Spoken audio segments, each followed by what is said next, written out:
ஓம் ஸ்ரீ குருப்யோ நமஹ. ஓம் ஸ்ரீமத் பகவத் கீதா. சகோதர சகோதரிகள் அனைவருக்கும் அடியேனின் அன்பான வணக்கங்கள். இன்றைக்கு பகவத்கீதை கர்மயோகம்.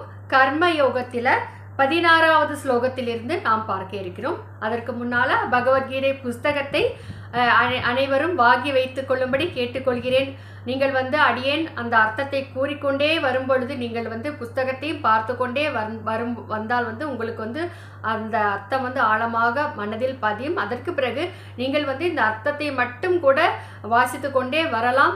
உங்களுக்கு பல பிரச்சனைகளுடைய விடை இந்த பகவத்கீதையில் கண்டிப்பாக கிடைக்குங்க. உங்களுக்கு ஏதாவது ஒரு பிரச்சனைகள் மனசில் ஓடிக்கிட்டே இருந்துச்சுன்னா அந்த பகவத்கீதை புஸ்தகத்தை நீங்கள் பிரித்து பாருங்கள். அந்த புஸ்தகத்தை உங்களுக்கு உங்கள் கைக்கு எப்படி அதை ஓப்பன் பண்ண முடியுமோ அப்படி பண்ணி பாருங்கள். நீங்கள் உங்களுடைய கண்ணிற்கு தெரியும் ஏதாவது ஒரு ஸ்லோகத்தை நீங்கள் படிங்க. அந்த தமிழ் அர்த்தத்தை படிங்க. அந்த தமிழ் அர்த்தத்தில் உங்களுடைய கேள்விக்கு உண்டான விடை கண்டிப்பாக கிடைக்குங்க. இதை செய்து பாருங்கள். செய்து பார்த்துட்டு கமெண்ட் பாக்ஸில் தெரிவிக்கும்படி கேட்டுக்கொள்கிறேன். இப்பொழுது பகவத்கீதை நாம் பார்ப்போம். 3வது அத்தியாயம் 16வது ஸ்லோகம்.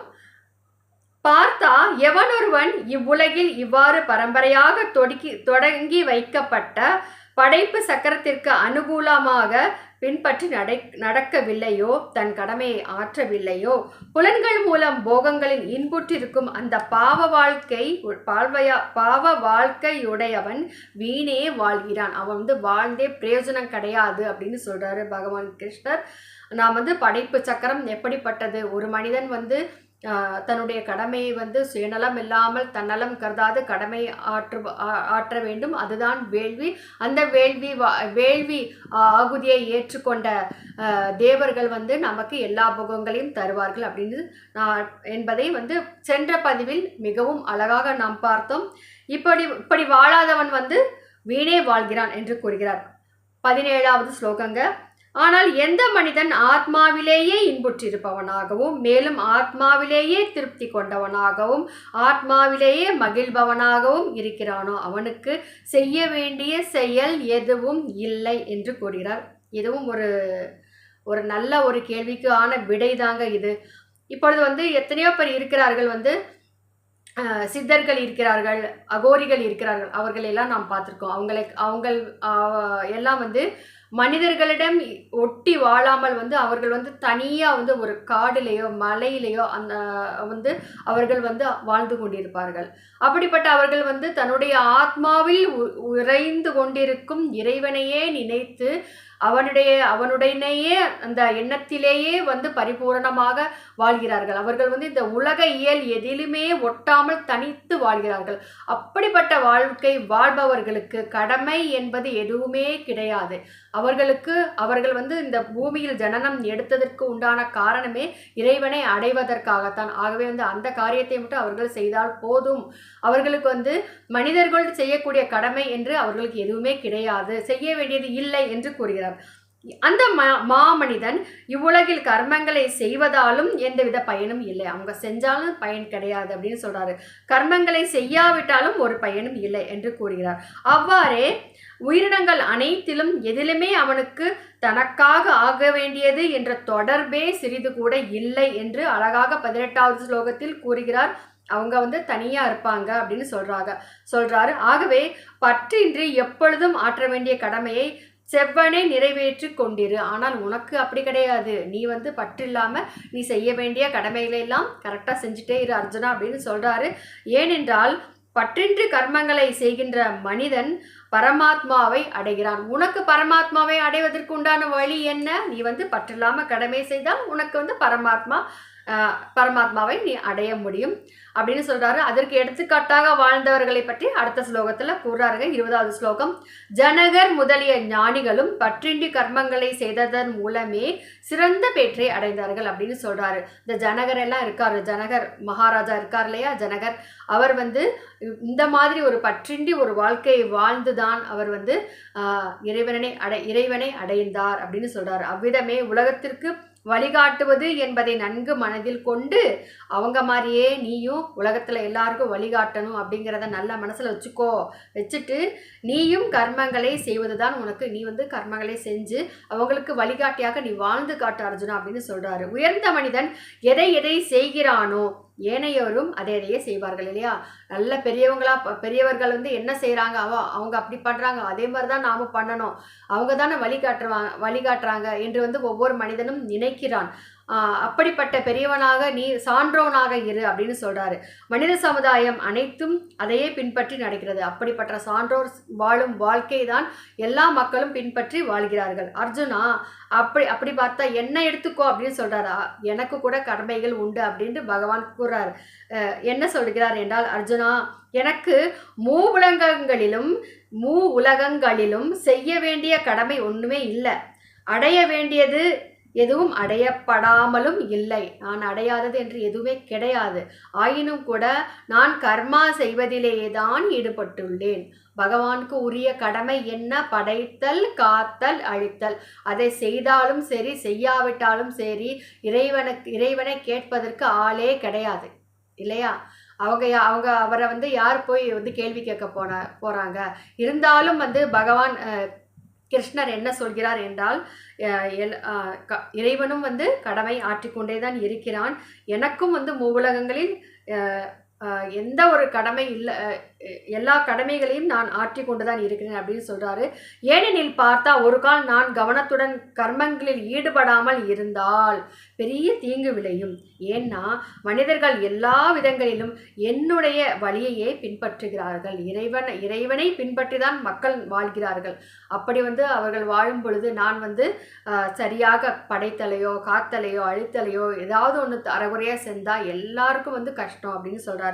நான் கர்மங்களை செய்யாமல் விட்டால் இம்மனிதர்கள் அனைவருமே சீர்குலைந்து போய்வார்கள் இல்லையா.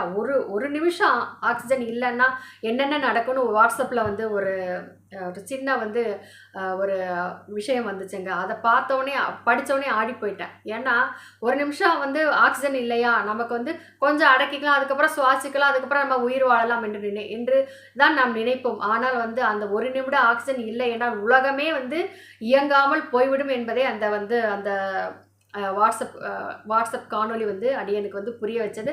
அதை நீங்களும் பார்த்துருப்பீங்கன்னு நினைக்கிறேன். அப்படி வந்து ஒரு சிறிய தவறு ஏற்பட்டாலும் சரி, இந்த உலகத்தில் வந்து ஒரு சிறிய தவறு ஏற்பட்டாலும் சரி, எல்லாருமே மனிதர்கள் சமுதாயமே சீர்குலைந்து போய்விடும். இம்மாந்தர்கள் அனைவரையும் அழிப்பவனாக நான் ஆகிவிடுவேன் அப்படின்னு சொல்றாரு. பரதகுல தோன்றலே கர்மங்களில் பற்று கொண்ட அஞ்ஞானிகள் எவ்விதம் கர்மங்களை செய்கிறார்களோ, இந்த பற்றோடு கர்மங்கள் செய்கிறார்கள் இருக்காங்க இல்லையா, அப்படி அவங்க வந்து எப்படி கடமைகளை செய்கிறாங்களோ அவங்க மாதிரியே ஆனால் நீ பற்று இல்லாமல் கடமையை செய் அப்படின்னு சொல்றாரு. பற்றில்லாத தத்துவ ஞானியும் உலகத்திற்கு வழிகாட்டுதலை செய்ய விரும்பி அவ்விதமே கர்மங்கள் செய்ய வேண்டும். எப்படி பற்றில்லாத தத்துவ ஞானி அப்படிதான் செய்யணும் அப்படின்னு சொல்றாரு.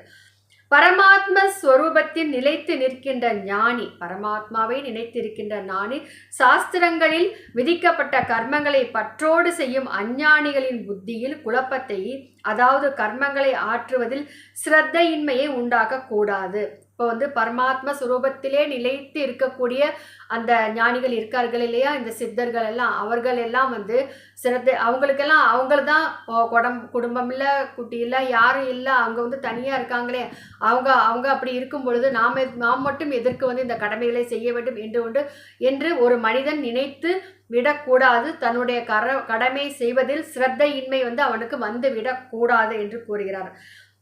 மாறாக தானும் சாஸ்திரங்களில் விதிக்கப்பட்ட கர்மங்களை செவ்வனே ஆற்றி அவர்களையும் செய்யும்படி செய்ய வேண்டும். அப்படியெல்லாம் அவங்க வந்து ஆயிடக்கூடாது. ஆகவே வந்து நினைத்து விடக்கூடாது, தவறு நடந்து விடக்கூடாது அர்ஜுனா. ஆகவே வந்து நீ வந்து கடமை ஆற்று என்று கூறுகிறார்.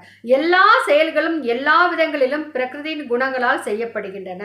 எல்லா செயலும், இப்பொழுது நான் வந்து பேசிக்கொண்டிருக்கிறேன், அடியேன் பேசிக்கொண்டிருக்கிறேன், நீங்கள் வந்து எல்லோரும் இந்த பதிவை கேட்டுக்கொண்டிருக்கிறீர்கள். இது எல்லாம் வந்து எதனால் செய்யப்படுகிறது? பிரகிருதியின் குணங்களால் செய்யப்படுகிறது. அகங்காரத்தால் மழுங்கிய அறிவை உடைய அஞ்ஞானி நான் கர்த்தா என்று நினைக்கிறான். இதை விடுத்து வந்து நான் தான் செய்கிறேன், நான் தான் பேசுகிறேன் என்று வந்து அந்த ஒரு அஞ்ஞானி வந்து நினைத்து பேசுகிறான். ஆனால் வந்து யாருமே வந்து கர்த்தா கிடையாது. அடியேனை பேச வைப்பது அடியேனை வந்து இந்த ஒரு மகத்தான பணியை செய்ய வைப்பது வந்து இறைவன் தான். அதற்கு வந்து அடியேன் எந்த விதத்திலும் காரணம் கிடையாது என்பதை வந்து இந்த ஸ்லோகம் ஒன்றே அழகாக எடுத்து கூறுகிறது. அது மட்டுமல்லாமல் இந்த பதிவை கேட்டுக்கொண்டிருக்கும் உங்களுக்கும் தெரியும், இந்த பதிவை கேட்கிறீர்கள் என்று நீங்கள் நினைத்து கொண்டிருக்கிறீர்கள். நான் விரும்பி கேட்கிறேன் என்று இல்லை, ஆனால் பகவான் கிருஷ்ணன் தான் உங்களை கேட்க வைக்கிறார் என்பதை நீங்கள் வந்து புரிந்து கொள்ள வேண்டும். அதற்கு பிறகு பார்ப்போம்.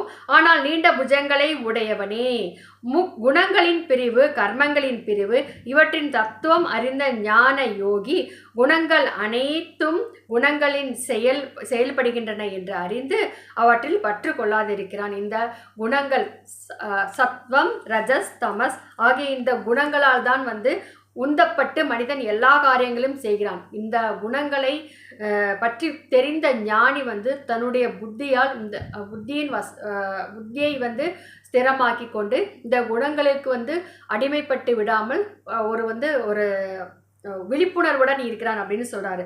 பிரகிருதியில் உண்டான குணங்களால் மிக்க மயக்கம் அடைந்துள்ள மனிதர்கள் குணங்களிலும் கர்மங்களிலும் ஈடுபடுகிறார்கள்.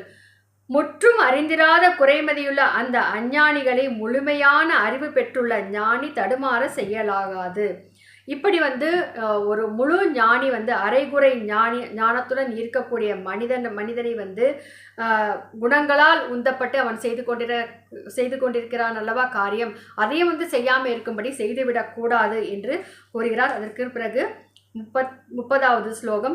அந்தர்யாமியான பரமாத்மாவாகிய என்னிடம் ஒன்றிய மனத்துடன் எல்லா கர்மங்களையும் என்னிடம் அர்ப்பணம் செய்துவிட்டு அப்படின்னு சொல்றாரு.